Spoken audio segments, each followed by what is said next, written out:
ما وقتی در مورد کلاندادهای شبکه اجتماعی صحبت میکنیم بهتره در مورد یه موضوع قبلش در مورد بسترشناسی صحبت کنیم. در حقیقت باید در مورد صحبت کنیم وضعیت کلاندادهای شبکه اجتماعی در کشور ما چجوری هست. زمینه این کلاس پاوری ارائه میشه که ما مفاهیم رو پاور، اعداد، ارقامی که داریم میگیم اونجا هست. پس بیشتر به گفتگومون توجه کنید تا به یادداشت کردن.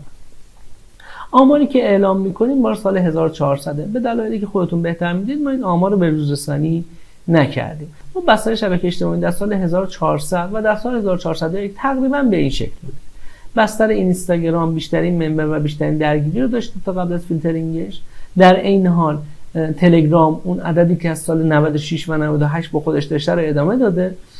پیام رسان واتساپ هم نزدیک همین اعداد بوده. یعنی یه چیز حول و حوشه بین 50 تا 70 میلیون هر کدوم از این بسترها کاربر ایرانی توش فعاله. بستر واتساپ قبل از فیلترینگ حدوداً 70 60 خورده میلیون، بستر تلگرام حول و حوش 50 میلیون.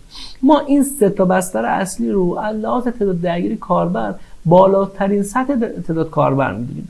الان هم که احتمالاً این دوره رو می‌بینید که اون تاریخ 1 سال یا 2 سال گذشته تعداد کاربرای اینا کمتر پاک شده، مخصوصا تو تلگرام و اینستاگرام.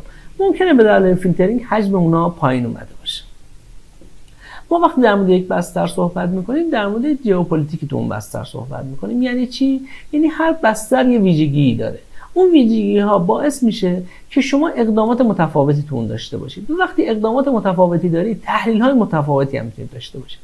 بذارید یه مثال واقع‌تر بزنم. فرض بگیرید شما در جشن فارغ التحصیلی دانشگاهتون هستید. اگر یه پست اینستاگرام بخواید از اون جشن منتشر کنید، حتما عکس آخر مراسم که همتون وایسادید رو منتشر می‌کنید. اگر بخواید یه استوری بذارید، چند تا استوری می‌ذارید از دوستانتون که سلفی گرفتید. اما اگر از اون مراسم بخواید توییت بزنید، احتمالاً به مشکلات و معضلات دانشگاه اشاره می‌کنید. و اگه بخواید تو تلگرام بزنید، با یک مقاله علمی آخرین مقاله دانشگاهیتون رو منتشر می‌کنید. یعنی شما یک کاربر هستید که یه رویداد در بسترهای مختلف شبکه اجتماعی اتفاقات مختلفی در انتشار محتوا برای شما رخ داده.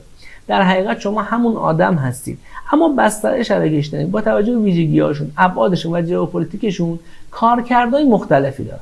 ما تو این طبقه بندی اقسام مختلف شبکه اجتماعی داریم، مثل میکرو بلاگ ها، مثل شبکه‌های اجتماعی، مثل پیام رسان ها و اقسام مختلفی که وجود داره. گاهی وقتی ما اینا رو تو هم قاطی می‌کنیم، یعنی اینستاگرام و مساوی بله ایتا یا تلگرام میدونیم، در صورتی که اینستاگرام کارکرد شبکه اجتماعی داره و اینها یا رسانه اجتماعی داره و اینها پیام رسانن. نمیشه کاربرد اینا رو داخل هم بود.